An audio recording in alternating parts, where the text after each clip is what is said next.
Good morning. The people of Scotland have spoken, and it is a clear result. They have kept our country of four nations together. And like millions of other people, I am delighted. As I said during the campaign, it would have broken my heart to see our United Kingdom come to an end. And I know that that sentiment was shared by people not just across our country, but also around the world, because of what we've achieved together in the past and what we can do together in the future. So now it is time for our United Kingdom to come together and to move forward. A vital part of that will be a balanced settlement, fair to people in Scotland and importantly to everyone in England, Wales and Northern Ireland as well. Let us remember first why we had this debate and why it was right to do so. The Scottish National Party was elected in Scotland in 2011 and promised a referendum on independence. We could have tried to block that. We could have tried to put it off. But just as with other big issues, it is right to take and not to duck the big decision.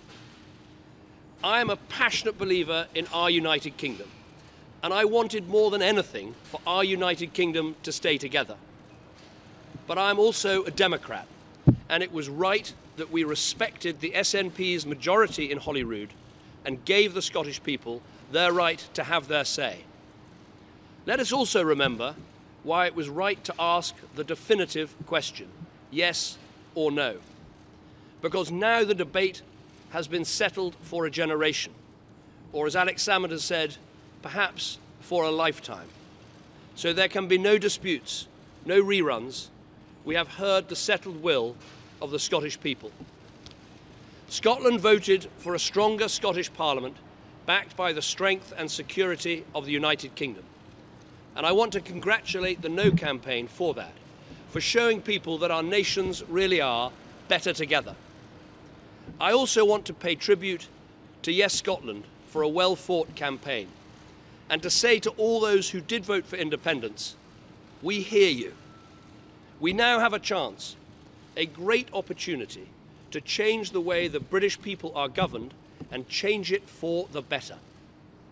Political leaders on all sides of the debate now bear a heavy responsibility to come together and work constructively, to advance the interests of people in Scotland as well as those in England, Wales and Northern Ireland, for each and every citizen of our United Kingdom. To those in Scotland, sceptical of the constitutional promises that were made, let me say this. We have delivered on devolution under this government, and we will do so again in the next Parliament. The three pro-union parties have made commitments, clear commitments, on further powers for the Scottish Parliament. We will ensure that those commitments are honoured in full. And I can announce today that Lord Smith of Kelvin, who so successfully led Glasgow's Commonwealth Games, has agreed to oversee the process to take forward these devolution commitments, with powers over tax, spending and welfare, all agreed by November, and draft legislation published by January. Just as the people of Scotland will have more power over their affairs, so it follows that the people of England, Wales and Northern Ireland must have a bigger say over theirs. The rights of these voters need to be respected, preserved and enhanced. It is absolutely right that a new and fair settlement for Scotland should be accompanied by a new and fair settlement that applies to all parts of our United Kingdom. In Wales, there are proposals to give the Welsh Government and Assembly more powers. And I want Wales to be at the heart of the debate on how to make our United Kingdom work for all our nations. In Northern Ireland, we must work to ensure that the devolved institutions function effectively. But I have long believed that a crucial part missing from this national discussion is England. We have heard the voice of Scotland, and now the millions of voices of England must also be heard. The question of English votes for English laws, the so-called West Lothian question, requires a decisive answer.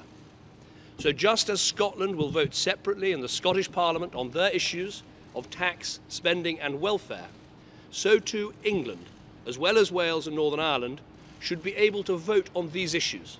And all this must take place in tandem with and at the same pace as the settlement for Scotland. I hope that this is going to take place on a cross-party basis. I've asked William Hague to draw up these plans. We will set up a cabinet committee right away, and proposals will also be ready to the same timetable. I hope the Labour Party and other parties will contribute. It is also important that we have wider civic engagement about how to improve governance throughout our United Kingdom, including how to empower our great cities, and we will say more about this in the coming days. This referendum has been hard fought. It has stirred strong passions.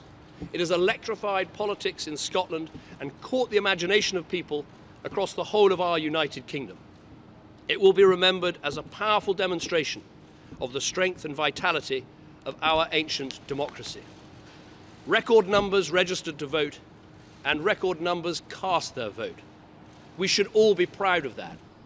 It has reminded us how fortunate we are that we're able to settle these vital issues at the ballot box peacefully and calmly.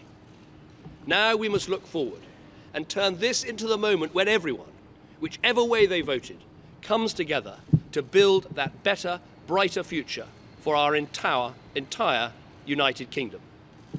Thank you very much, and good morning.